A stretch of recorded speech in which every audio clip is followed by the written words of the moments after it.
اعوذ باللہ من الشیطان الرجیم بسم اللہ الرحمن الرحیم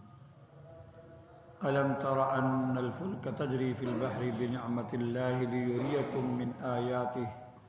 ان فی ذلک لآیات لکل صبار شکور وإذا غشيهم موج كالظلل دعوا الله مخلصين له الدين فلما نجاهم إلى البر فمنهم مقتصد وما يجحد بآياتنا إلا كل ختار كفور۔ سورہ لقمان کی آیت نمبر 31 اور 32 کی میں نے تلاوت کی ہے۔ اس آیت مبارکہ میں بھی اللہ تبارک و تعالیٰ اپنی قدرت کا بیان فرما رہے ہیں اور اپنے انعام کا تذکرہ بھی، جو اللہ تبارک و تعالیٰ نے انسانوں پر انعام کیا ہے۔ فرماتے ہیں الم تر ان الفلک تجری فی البحر بنعمت اللہ، اے مخاطب کیا تو نے دیکھا نہیں کہ کشتیاں چلتی ہیں سمندر میں اللہ کی نعمت کے ساتھ، اللہ کی نعمت لے کر۔ آدھا تولہ کا پتھر ڈالو آدھے تولے کا، وہ نیچے چلا جائے گا، ڈوب جائے گا، لیکن جو ہے وہ منوں کے حساب سے لکڑی سے بنی ہوئی یا لوہے سے بنی ہوئی ٹنوں کے حساب سے وہ جہاز یا کشتی وہ پانی کے اوپر تیر رہا ہے، پانی کے اوپر کشتیاں تیر رہی ہیں اور چل رہی ہیں اللہ کی نعمت کے ساتھ۔ اللہ کی نعمت کے ساتھ یہ ہے کہ بڑے بڑے سفر اس راستے سے کشتی کے ذریعے جہازوں کے ذریعے ہوتے ہیں اور سامان کی منتقلی ہوتی ہے، مسافروں کی منتقلی ہوتی ہے، اور وگرنہ اگر ہوائی جہاز کے ذریعے سے سامان کی منتقلی ہو، لوگوں کی منتقلی ہو تو بہت مہنگا پڑے، لیکن یہاں سے سامان کی منتقلی بڑی سستی ہوتی ہے، اور پھر ایک شہر سے دوسرے شہر، ایک ملک سے دوسرا ملک، اور ایک بر اعظم سے دوسرے بر اعظم تک یہ سب کاروبار ہو رہا ہے، تجارت ہو رہی ہے ان کشتیوں اور بحری جہازوں کے ذریعے۔ یہ اللہ کی بہت بڑی نعمت ہے، اللہ کا بہت بڑا انعام ہے۔ فرمایا کہ یہ سب اللہ نے اس لیے کیا ہے لیریکم من آیاتی، تاکہ وہ تمہیں اپنی نشانیوں میں سے کچھ نشانیاں دکھائے۔ اسی کشتی کے چلنے کو ہی پانی کے اندر ذرا انسان غور و فکر سے ذرا دیکھ لے، سوچ لے بیٹھ کر، تو اس کو اللہ کی قدرت اس میں نظر آئے گی، اللہ کی نشانیاں اس میں نظر آئیں گی۔ ان فی ذلک لآیات لکل صبار شکور، بے شک اس میں نشانیاں ہیں، ایک نہیں کئی نشانیاں ہیں ہر اس شخص کے لیے جو جم کر رہنے والا ہے، صبر کرنے والا ہے اور بہت بڑا شکر گزار اور قدردان ہے۔ اس کو نعمت کا احساس اسی کو ہوتا ہے جو قدردان ہوتا ہے، جو ہو ہی نا قدرہ، سب کچھ کھانے کے باوجود بھی بکواس کر دے گا تو نے مجھے دیا ہی کیا ہے۔ تو فرمایا قدردان ہو اور جمنے والا ہو، لوگوں سے متاثر ہونے والا نہیں، حقیقت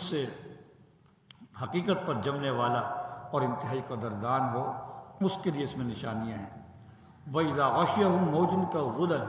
جب لوگوں پر موج جو ہے وہ ان پر چھا جاتی ہے سیبانوں کی طرح اور بادلوں کی طرح۔ بعضوں کا سمندر کے اندر اگر سیدھی سیدھی ہوا چلتی رہے تو کشتی سیدھی سیدھی چلتی رہتی ہے، لیکن جب ہوائیں اللہ کی قدرت سے وہ مختلف سمت سے چلنا شروع ہو جائیں یا طوفانی ہوائیں چلنا شروع ہو جائیں تو پھر سمندر کے اندر جو طغیانی آتی ہے وہ بڑی ہی خطرناک ہوتی ہے، وہ کشتیوں کو جو ہے کہاں سے کہاں پہنچا دیتی ہے، ڈبو دیتی ہے، اور ایسی ایسی طغیانی ہوتی ہے، موجیں لہریں اٹھتی ہیں کہ وہ سیبانوں اور جو ہے بادلوں کی طرح بڑی بڑی ہوتی ہیں۔ تو جب ان پر ایسی کیفیت ہوتی ہے لوگوں پر، جب ان پر چھا جاتی ہیں جو ہے وہ لہریں سیبانوں اور بادلوں کی طرح، اس وقت دعوا اللہ مخلصین لہ الدین، جو ہے ہی اہل ایمان وہ تو پہلے بھی اللہ کو پکارتے تھے، خوشحالی کی حالت میں بھی، آسانی کی زندگی میں بھی، آسانی کی حالت میں بھی، اور اس موقع پر بھی وہ اللہ ہی کو پکارتے ہیں، اللہ ہی کو پکارتے ہیں اس کے لیے خالص اعتقاد کرتے ہوئے۔ لیکن جو مشرک اور کافر اور نافرمان ہیں، جو عام حالات میں آسودگی میں، خوشحالی میں جو ہے وہ غیر اللہ کی پوجا کرتے تھے، بتوں کی پوجا کرتے تھے یا اللہ کی نافرمانیوں میں لگے ہوئے تھے، لیکن جب ایسی کیفیت پیدا ہوتی ہے تو پھر یہ بھی اللہ کے لیے اللہ ہی کو پکارتے ہیں ایسے موقع پر، اللہ کے لیے اعتقاد کو خالص کرتے ہوئے۔ ہمارا بھی یہی حال ہوتا ہے، جب کاروبار اچھے چل رہے ہوتے ہیں مسجد میں آنے کی توفیق نہیں ہوتی، جب حالات ذرا خراب ہوتے ہیں تو پھر دعائیں بھی ہو رہی ہیں، پھر تہجد بھی پڑھی جا رہی ہے، پھر لوگوں سے بھی دعائیں کروائی جا رہی ہیں، اور مسجدوں میں آیا جا رہا ہے۔ جب بیماری آ جائے یا کوئی کاروبار میں ایسی چیز آ جائے، اللہ فرماتے ہیں تم مجھے جو ہے خوشحالی میں یاد کرو گے تو میں تمہیں تنگی کی حالت میں یاد کروں گا، یاد رکھوں گا تمہیں۔ لیکن ہم ایسا نہیں کرتے۔ ہم جب خوشحالی ہوتی ہے، جب خوشی کا موقع آتا ہے، شادی کا موقع آ گیا، خوب اللہ کی نافرمانی کریں گے، خوب اللہ کی نافرمانی کریں گے۔ بھئی کیا پھر بہانہ یہ بنائیں گے اولاد نہیں مانتی، برادری نہیں مانتی؟ بھئی ہم اللہ کے بندے ہیں، ہم اللہ ہی کی مان کر چلیں گے۔ لا طاعۃ لمخلوق فی معصیۃ الخالق، کسی مخلوق کی بھی نہیں مانی جا سکتی ایسی کوئی شکل جس میں اللہ کی نافرمانی لازم آتی ہو۔ تو بہرحال فرمایا کہ جب اللہ پاک کی طرف سے یہ طوفانی ہوائیں چلتی ہیں اور کشتی پھر جو ہے موجداروں میں پھنس جاتی ہے، تو پھر اس وقت جو ہے وہ اللہ کو پکارتے ہیں، اللہ کے لیے اعتقاد کو خالص کرتے ہوئے۔ فلما نجاہم الی البر